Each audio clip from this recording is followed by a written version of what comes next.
بہت خوشی ہو رہی ہے میرے کو یہ حج سوسائٹی کے ایونٹ کو اٹینڈ کرتے ہوئے. کیوں بولیں گے آپ؟ کیونکہ میرا بھی تعلق محبوب نگر سے ہے. میرے پردادا سہولت صاحب عبدالرزاق خان سہولت صاحب سیشن کورٹ کے سامنے گھر ہے ابھی بھی ہمارا. تو رضاکار تھے, نظام کے فوج میں تھے. خیر وہ تاریخ اپن کبھی بیٹھ کے کریں گے, اب سب ریکارڈنگ ہے, ایسا زمانہ آ گیا. لیکن ہمارے دادا فخر محسوس کرتے تھے کہ ہم رضاکار کے خاندان سے تعلق رکھتے ہیں. اور سہولت صاحب وہ وکیل تھے کہ بڑا سا بڑا کوئی جرم کرتا تو بھی ان کے گھر میں پناہ ملتی, کوئی جرم نہیں بھی کرا, اس میں ظلم ہو رہا تو بھی ان کے گھر میں پناہ ملتی. جو جرم کرتا اس کو توبہ کر کے صلح کر کے گھر بھیجتے, جو مظلوم تھا اس کا حق کا کیس لڑتے تھے. تو ہمارے پردادا کا تعلق ہے ضلع سے.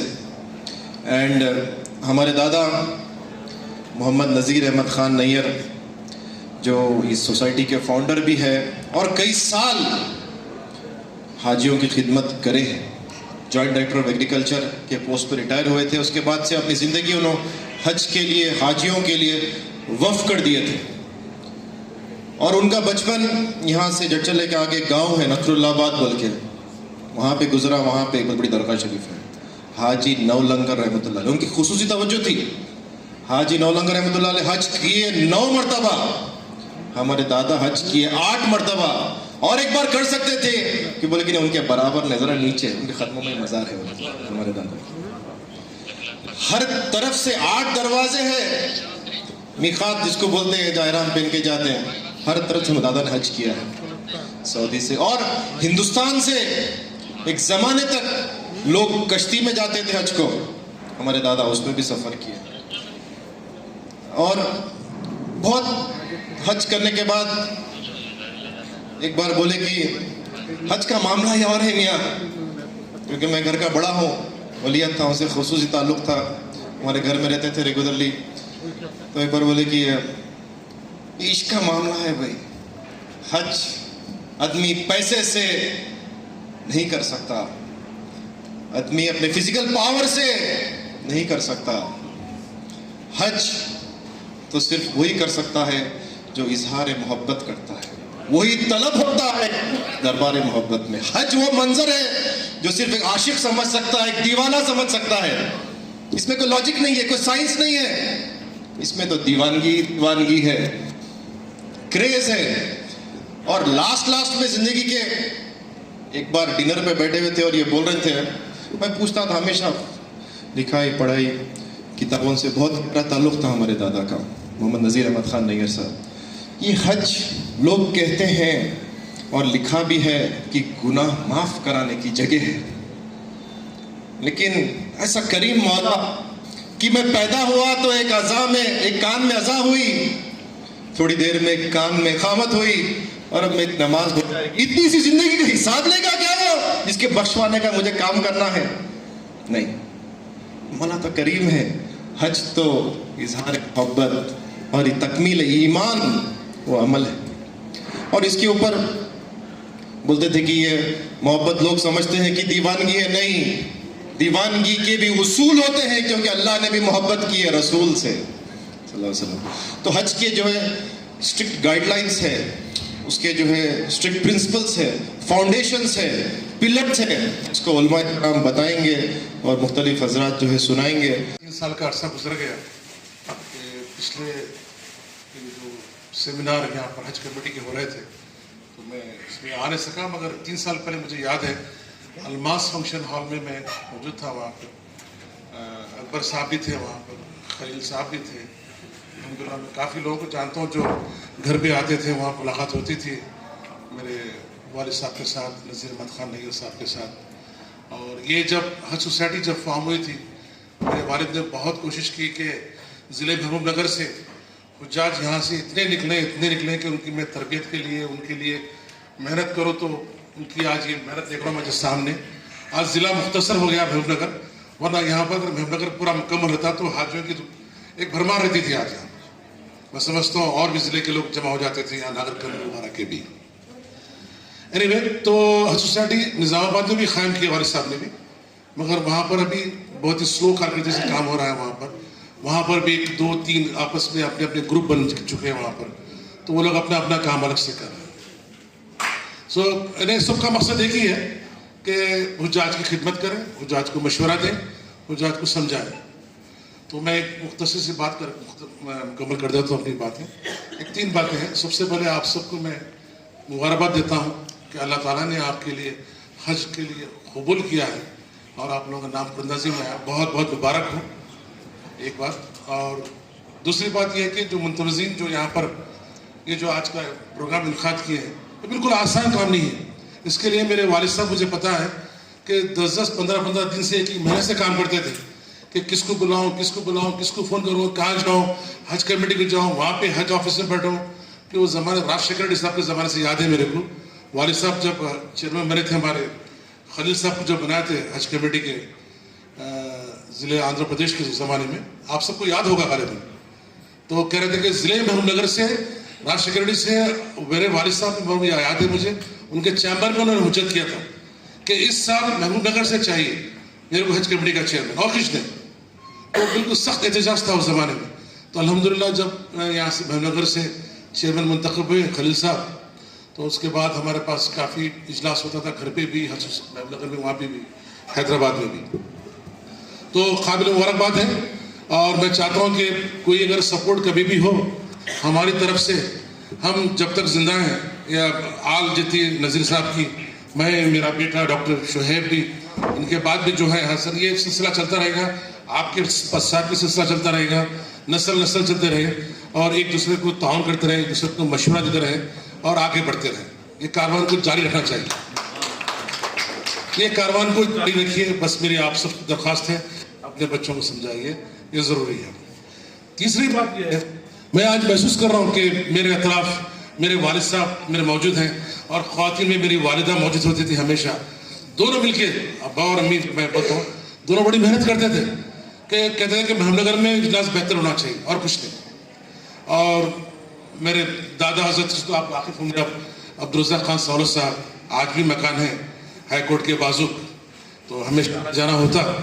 تو انشاءاللہ یہ سال تو بہت سخت ہے، اگر کوشش کریں گے. نہیں تو پھر ہم نسل آباد میں جڑچلے کے پاس والد صاحب ایک بہت بڑی جگہ بنائے. وہاں کہہ رہے تھے کہ میں یہاں پر حاجیوں کو بلاؤں گا ایک مرتبہ چائے پانی پہ، اور یہاں پر پورا بناؤں گا. بلکہ انہوں نے بیت الخلا 10-15 وہاں بنا دیے، وہاں 8-10 کمرے بنا دیے، سب بنا دیے. بنانے کے بعد انتقال ہو گیا. مگر ان کی ایک خواہش ہے کہ میں آج کل ضرور انشاءاللہ وہ پوری کروں گا آپ لوگوں کو وہاں پر مدعو کر کے. تو امید ہے آپ لوگ میری درخواست قبول کریں گے. تو اس کے ساتھ ہی میں آپ لوگوں سے درخواست ہے، میرے اکبر صاحب کو بھی، مرحوم کو بھی اللہ تعالیٰ مغفرت کرے، ان کو جنت میں آرام خواہ عطا کرے. اور جو بزرگ ہیں جو اس تنظیم کے پیچھے لگے ہوئے ہیں، ابھی میری ملاقات ہوئی ابا کے دوست سے، تو یہ سب اللہ تعالیٰ کو عمر دے اور صحت دے. اور میں پھر آخر میں آپ لوگوں سے ایک التجا ہے میری کہ میرے والد اور والدہ کے لیے ان کی مغفرت کے لیے دعا فرمائیے، جنت میں اعلیٰ سلام خواہ. آمین. احترام کے ساتھ رسول پاک علیہ السلام کی بارگاہ بے کس پناہ میں بیک آواز ہو کر بانداز غلامانہ درود شریف کا نذرانہ پیش کرے. اللہم صلی علی محمد وعلی آل محمد و اصحاب سیدنا محمد و خصوصاً وخاصتاً جناب سلطان الاولیاء. طویل گفتگو کروں، بس ڈاکٹر شعیب خان صاحب کا حکم ہوا کہ آپ سے بات کروں. اصل تو میں خود اس واسطے آیا ہوا ہوں کہ آپ کے ساتھ میرے کو بھی انشاءاللہ اس سال سفر پہ چلنا ہے. میں آپ کے ساتھ ہی بن کر آیا تھا، لیکن کچھ بولنے کے واسطے بات بھی میں آپ کو بتا دوں. جو پچھلے سال ہمارے پیرزادہ سید آل مصطفیٰ قادری الجیلانی ادام اللہ فیضہم العالیہ کے ساتھ حج کے آخری سیمی فائنل قافلے کو چھوڑنے کو گئے تھے ہم لوگ. تو اس وقت ہمارے صدر صاحب حضرت خسرو پاشا صاحب قبلہ بتا رہے تھے کہ ہماری جو پریشانی، جو سب سے بڑی انتظامیہ کو جو پریشانی آ رہی حج سوسائٹی والوں کو، وہ یہ آ رہی کہ ایک حاجی صاحب کو بتائے انہوں دہی کھانا کھا رہے تھے، تو ایسا چاول لے کے منہ کو گئے تک ان کے کئی دہی کے قطرے ان کے کپڑوں پہ گر جا رہے، ہاتھ ان کا لرزا رہا، ہاتھ کانپ رہا ان کا. اور اللہ تبارک و تعالیٰ قرآن میں بولا حج کو وہی آؤ تو من استطاع الیہ سبیلا، جو استطاعت رکھتے. تو استطاعت کا مطلب پیسے رکھنا نہیں ہے، استطاعت کا مطلب جسم میں طاقت رکھنا ہے. بولے اب جسم میں طاقت نہیں ہے تو کیا کرنا ہے مول صاحب؟ تو پیسے نہیں ہے تو جیسا کما رہے نا ویسے ہی جسم میں طاقت نہیں ہے تو بناؤ، واکنگ کر کے بناؤ، پرہیز کر کے بناؤ، اچھا کھا کے بناؤ. آپ کے پاس ابھی 6 مہینے ٹائم ہے، اپنی جسم کو آپ بنا سکتے. آپ یہ نہ بس سمجھو میں واکنگ کو صبح نکلنا، اس سے تو اچھا تھا میں فجر کے بعد وظیفہ پڑھتے بیٹھ جاتا تو ایک یاسین پڑھ لیتا، یہ کر لیتا 2 گھنٹے میں پڑھ سکتا ہوں وظیفہ. آپ یہ سمجھو کہ آپ فجر کے بعد واکنگ کرنا یہ بھی آپ کا وظیفہ ہے. ہر قدم اللہ کی بارگاہ میں صحت مندی کے ساتھ پہنچنے کی فکر رکھ کے آپ کرو. اللہ کے رسول فرماتے ہیں انما الاعمال بالنیات وانما لكل امرئ ما نوى فمن كانت هجرته الى الله ورسوله فهجرته الى الله ورسوله. جو اللہ اس کے رسول کے واسطے کہے گا اس کو اللہ اس کا رسول ملنے والا ہے. ومن كانت هجرته للدنيا يصيبها او امرأة ينكحها فهجرته الى ما هاجر اليه.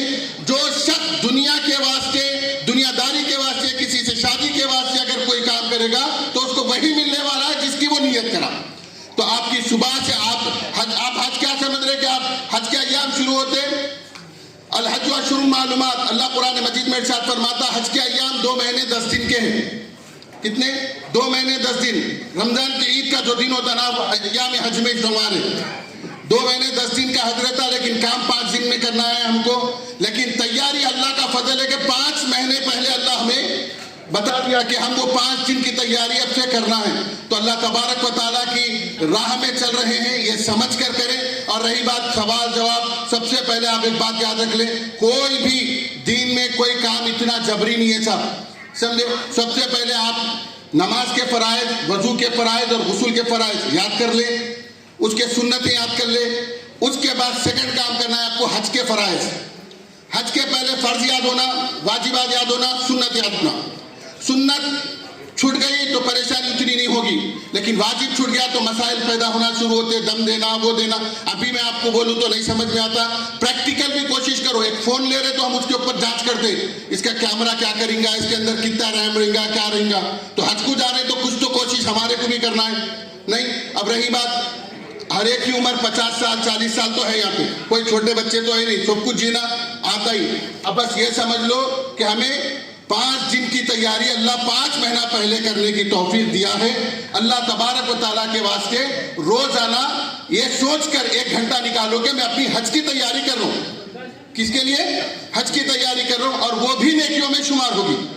سمجھ میں آئی بات؟ تو انشاءاللہ اس کی کوشش کریں گے. اور جیسا کہ اللہ کا فضل ہے، اللہ ہمارے امت میں کثرت سے ڈاکٹرز کو پیدا کرے تاکہ ہماری امت آنے والی بیمار نہ ہو. اور یہ جو ڈاکٹر حضرات ہمارے لیے ٹائم نکالے ہیں، وقت دیے ہیں، اللہ ان کی نسلوں میں اور ان کے جتنے بھی مقاصد ہیں وہ پورے فرمائے، اور ان کی نسلوں کو بھی امت مسلمہ کی خدمت کی توفیق عطا فرمائے. ان کو اور ان کی ہم سب کو اللہ اتنا مستحکم اور اتنا معیشی مستحکم بنائے کہ ہم دوسروں کو دینے والے بنے. یہ حج ہمارے لیے اللہ اور اس کے رسول سے قربت کا ذریعہ بنے. اب رہی دوسری بات، رسول پاک علیہ السلام کی بارگاہ کی بھی زیارت ہوتی. اب حرم میں تو 5 دن کام کرنا اس واسطے صحت بنا رہی، اس واسطے نمازوں کی پابندی اور سنتوں کی پابندی بالخصوص کریں، کیونکہ ہمیں رسول پاک کی بارگاہ میں حاضری دینا ہے. تو چہرہ بتانے بھی تو لائق ہونا نا. یا رسول اللہ چہرہ میں لایا ہوں آپ کی سنت پر داڑھی رکھ کر، یا رسول اللہ میں آیا ہوں آپ کے بارگاہ میں اس واسطے 5 مہینے پہلے سے آپ کی اداؤں کو سیکھ رہا تھا. میں وضو میں کیا آپ کی ادائیں تھی وہ سنتیں سیکھ رہا تھا، نماز میں کیا آپ کی ادائیں تھی وہ سنتیں سیکھ رہا تھا. فکر کیجئے رسول پاک علیہ السلام کی زندگی کو سننے اور سیکھنے کی. اللہ تبارک و تعالیٰ آخری سانس تک ہم سے وہ کام لے جس سے وہ اور اس کا رسول راضی رہے، ان لوگوں کی صحبت سنگت سے بچائے جس سے اللہ اس کا رسول ناراض ہے. اور تمام انتظامیہ کو بالخصوص محبوب نگر حج سوسائٹی کو اللہ ان کے صحت و عافیت دے، ان سے اور ان کی نسلوں سے بھی حاجیوں کا کام لے، اور وہ اپنی خاص معیت اور قربت اللہ ہم سب کو عطا فرمائے. بجاہ نبی المصطفیٰ و آلہ المرتضیٰ و خصوصاً شیخ عبد القادر الجیلانی رضی اللہ تعالیٰ عنہ. الحمدللہ رب العالمین. پلمنری لنگس کے طرف سے جو پیشنٹس ہے جس کو آستما ہے، او ایس ہے، جو ریگولر میڈیسنس لے رہے آپ وہ وہاں پہ بھی کنٹینیو کرنا ہے. نئی چیزیں یوزولی اوائڈ کرے تو بہتر ہے. ٹھنڈا پانی، نارمل پانی پیجیے. اینڈ جیسے شعیب صاحب پانی زیادہ پینا چاہیے، ٹھنڈا مت پیجیے، نارمل پانی پیجیے.